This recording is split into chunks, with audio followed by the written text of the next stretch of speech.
Hi everyone, welcome back. This is episode 2 recap of 90 Day Fiancé The Other Way, season 4. Let's go. All right, so we are back with another episode of 90 Day Fiancé The Other Way with some of our favorite couples, or not so favorite. I have thoughts. Yeah, so we open up on Danielle and Johan, and they are still, shocker of all shockers, they are still arguing about where to live. I feel like this is going to be a endless discussion and probably won't end well because Danielle seems very set on not living in the US and Johan really seems to want to live in the US. And I'm a little angry at her that she just decided to make this decision without consulting him. I'm like, you're married. This is supposed to be a partnership. And you just decided, nope, this is what we're doing. So they're still arguing about that. And it actually made me even sadder because they opened up with her like hanging out with his family and that sort of stuff. And even his whole family is like so excited and on board for Johan to like have new opportunities in the States and all that sort of stuff. And you can tell Danielle is just like, that's not gonna happen. And I'm like, girl. She also says to Johan afterwards when they're talking about it again, and she's like, well, do you want a miserable wife? And I was like, girl, do you want to be divorced? Because I think that's what's coming. But they landed on that he's willing to stay in the Dominican for right now, and they're going to talk about it and go from there. And I'm like, this is not going well. I don't know. It's not going to go well. So then we get introduced to a new couple. I think from the first episode, there's 2 couples we haven't met yet. And this one is, we're introduced to the one who lives in the States first, and her name is Nicole. And she is 38, she lives in LA, and she sort of does multiple jobs. I guess she's really interested in fashion design. She went to school for that, but I guess she had a job in the fashion industry and she found it too stressful or something like that, which I can see because I feel like that industry is very much like, ugh. So she does that kind of on the side on her own, and then she does food delivery. So I'm guessing one of those companies that delivers food to your door, that's what she does. So about, what was it, like a year, 6 months, I'm not sure, before she went to Egypt on a trip to sort of, I guess she was really into like learning about different spiritualities, meditation, that sort of stuff. So she went on kind of a spiritual retreat to Egypt, fell in love with Egypt, loved it. And then her last day, she said she went into a fabric store, and in the fabric store, she met Mahmoud. And this is how she described him. I wrote it down. She said, super cute boy, big brown eyes, and big sexy muscles. I mean, he's cute. He does have big brown eyes, I guess. Big sexy muscles might be a bit of a stretch, but you know what? Beauty is in the eye of the beholder. I mean, he's fine, but it just, I was like, big sexy muscles? Okay. And they had a little interaction, and he asked her if she loved Egypt, and she said, yeah, I love it a lot. And he's like, well, you should totally stay here. And she's like, oh yeah. And I guess they got to talking. She was there for about 2 days after that, and they exchanged phone numbers and they chatted a lot.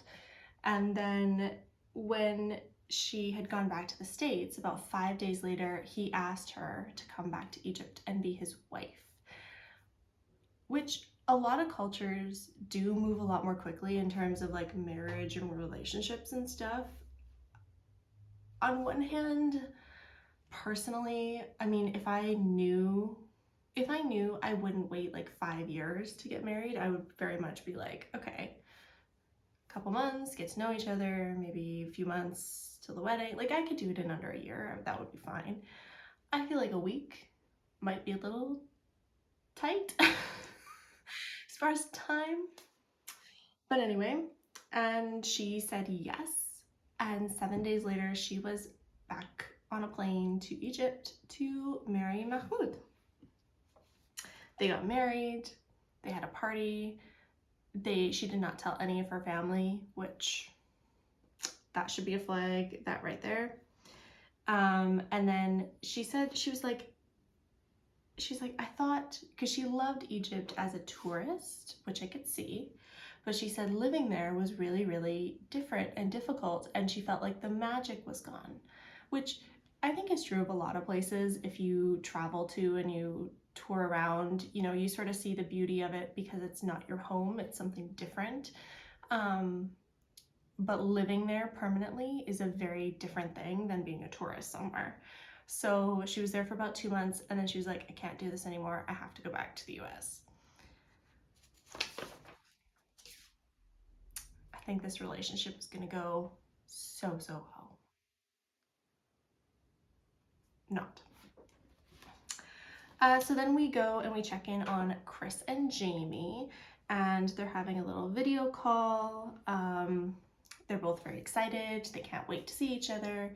A little bit of nerves, I think. And Chris talks a little bit about how she's kind of scared because she is moving outside, of her comfort zone. She's changing countries, you know, she's leaving her family, friends, everything she knows behind, which I completely understand that. That's a huge, scary decision, even if you know it's the right one and it's the one that you need to do. It's still really scary to uproot your life and go by yourself to somewhere else.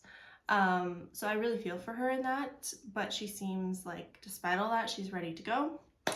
And she is getting on a plane to head to Colombia. Then we check in on Gabe and Isabel, and same thing, he's getting ready to leave.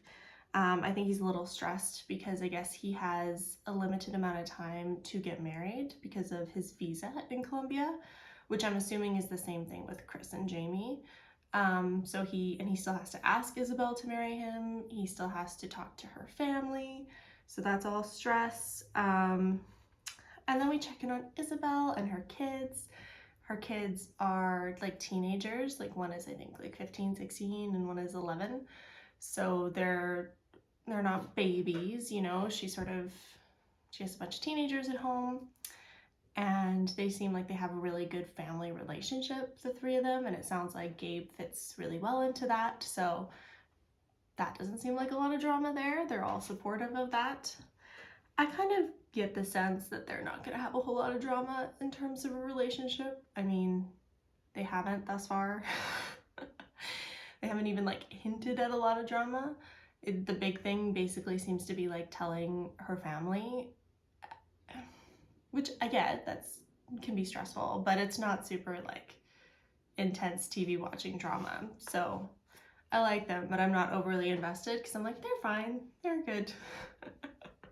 It's funny how like the stable relationships, you're like, boring, give me the drama. Speaking of drama, we're going to Jen now, Jen and Rishi. And she's sort of talking to her family and her friends before she moves. And she sort of drops the ball that like Rishi has not come out to his family that they're engaged. They don't even know that he has a girlfriend, which would be a big red flag for me. Like, I understand, and she explains it about how like his family and a lot of people in that culture do arranged marriages. He doesn't want that. He wants a love marriage, and that's sort of difficult sometimes to have a conversation with your family, especially if you want to marry someone outside of your culture. But it's been like 2 years. At some point I might expect you to say like, hey, I have a girlfriend, or hey, like I'm in a relationship, I don't know where it's gonna go, or something.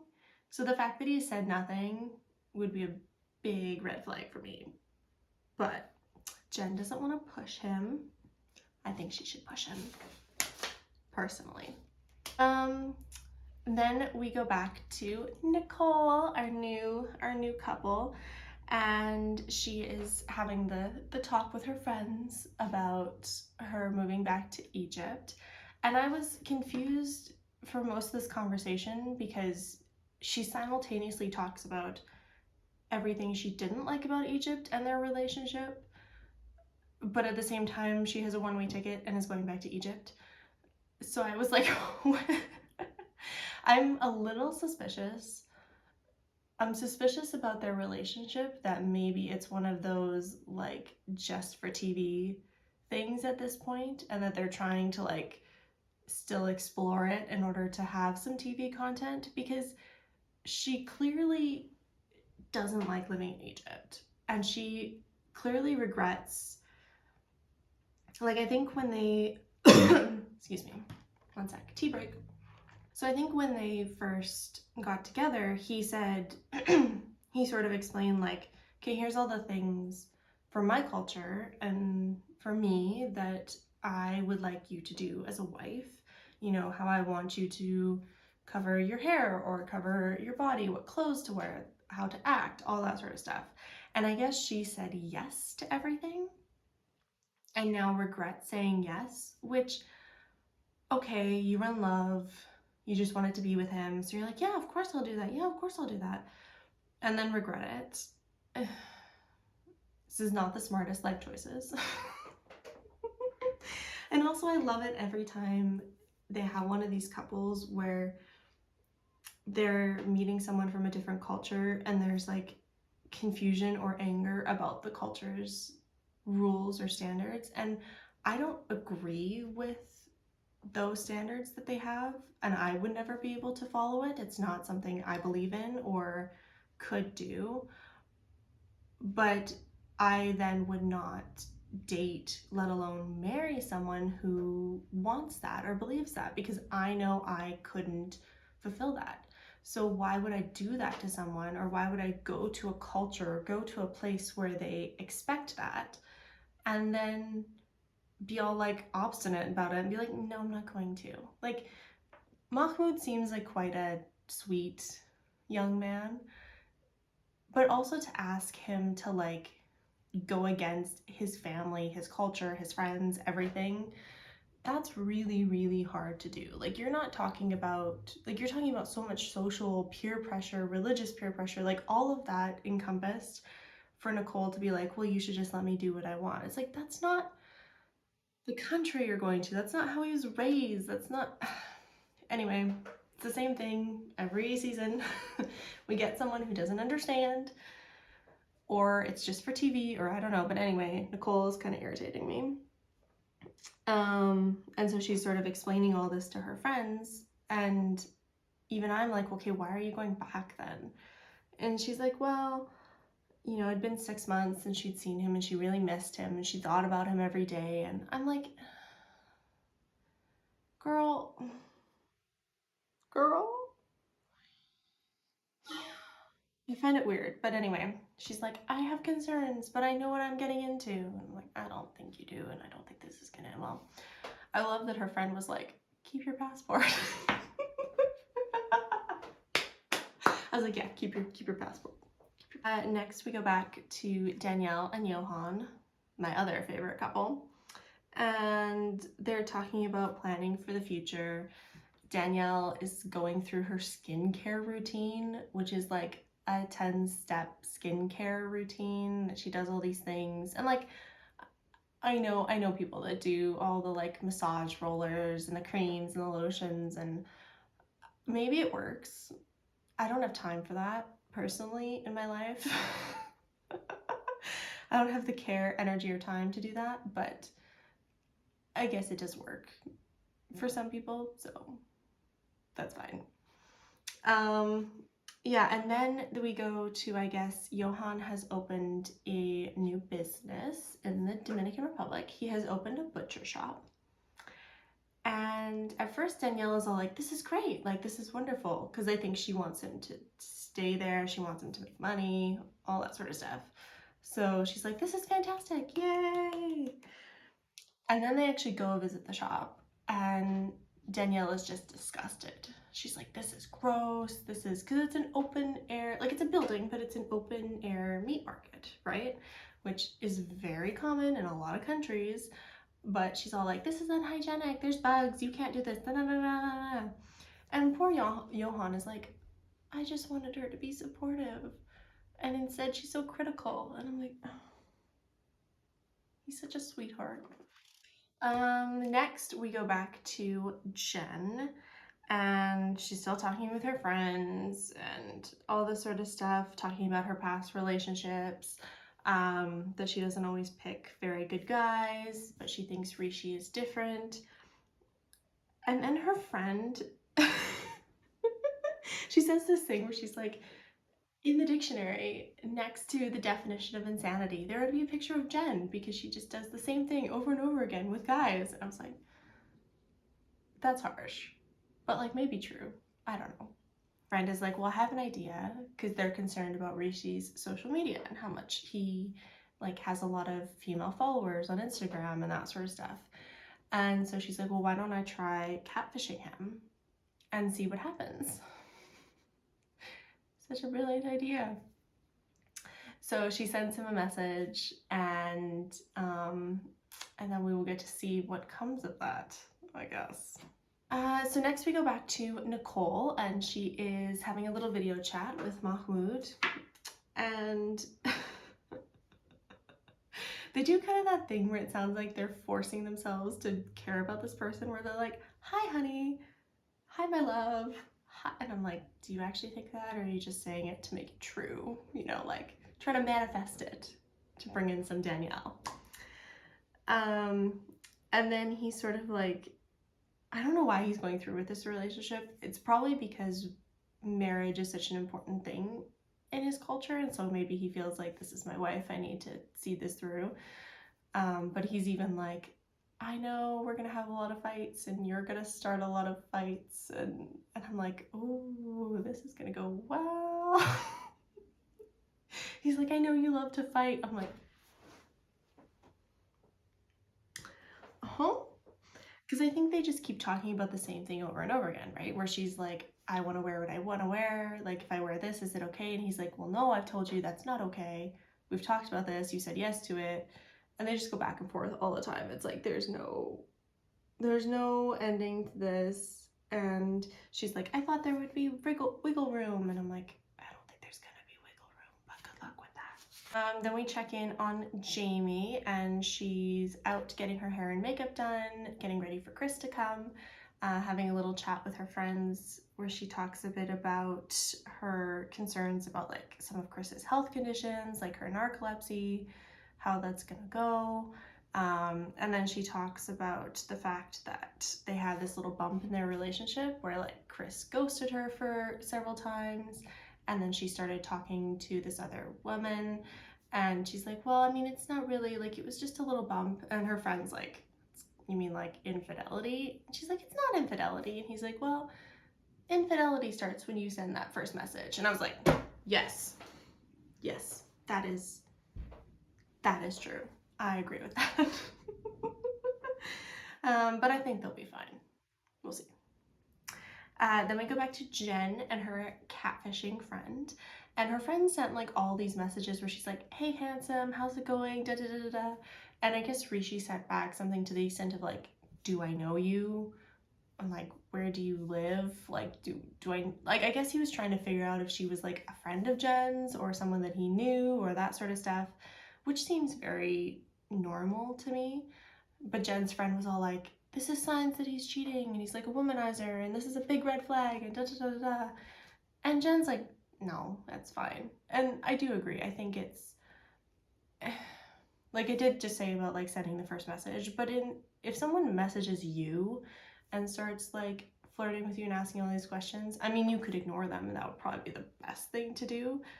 But I understand why he's like, do I know you? Like, are you someone I should know? Someone I should be friends with? Like, is this something I know or not? And that makes sense to me, but I think it's okay. Then we get to end off the episode with Danielle. I'm so irritated at her. So she's come back to Johan's business. She's brought her laptop this time, ready to give him some business tips 101, because apparently he's running his business like she would run a lemonade stand. Gosh, she's so condescending and annoying and so mean to him. And she's like mapping out, she's like, well, this is how much money you've spent on everything and you haven't brought in that much money. And he's like, well, most businesses, you have to put out a lot of money before you get stuff back. And that's very, very true. And anyone who's started a business knows there's a lot of upfront cost before you start making money. But anyway, it just, he was all like, you're bringing down my spirits and not being supportive. And I was sad. I was very sad. I don't have a lot of hope for their relationship. Anyway, that was episode 2, and we move on and see how these relationships progress to episode 3. We'll see you next time. Bye.